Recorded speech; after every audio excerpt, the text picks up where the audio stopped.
Hey out there, everybody. Hope you're doing great.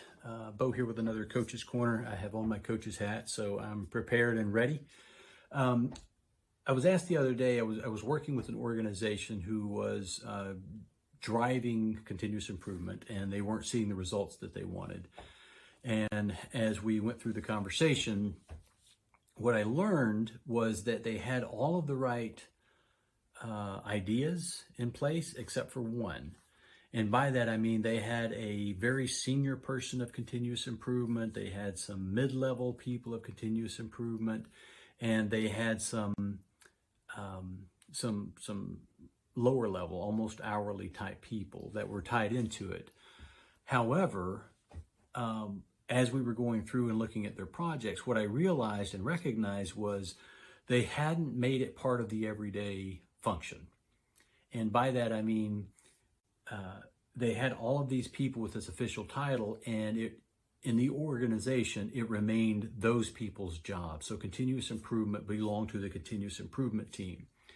Culturally speaking, you can drive a lot of improvement, but usually what you'll find is, number one, you end up with only those people doing the work, and there's a lack of ownership and buy-in. And number two, you don't get the rapid velocity of change because it's too few people, though hunting, but too few people working on things. So as we like to say, we're hunting elephants. So these guys are looking for the $1 million projects. They're looking for the $500,000 project. You know, if it's not worth $50,000, it's not worth doing. The best organizations are those where we're not only looking for the $100,000, $500,000, $1 million projects, but we're also looking for that daily small improvement, which enables and allows you to get everybody in the workforce involved. So even the best companies, let's say that you've got 200 people in your organization, and you've got even 5 full-time continuous improvement people, which would be a really great number, by the way.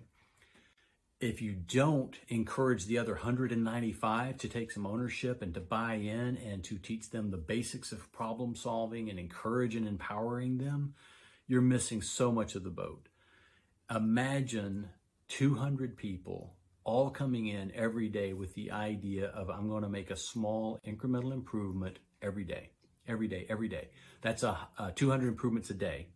Okay. That's 1,000 improvements a week. That's 4,000 improvements a month. You get the picture.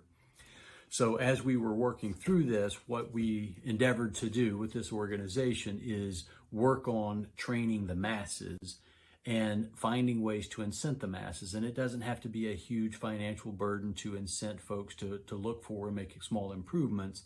It can be simple little things. It can be a thank you lunch. It can be maybe some swag from the company. It could be a contest. There's a million ways to do it.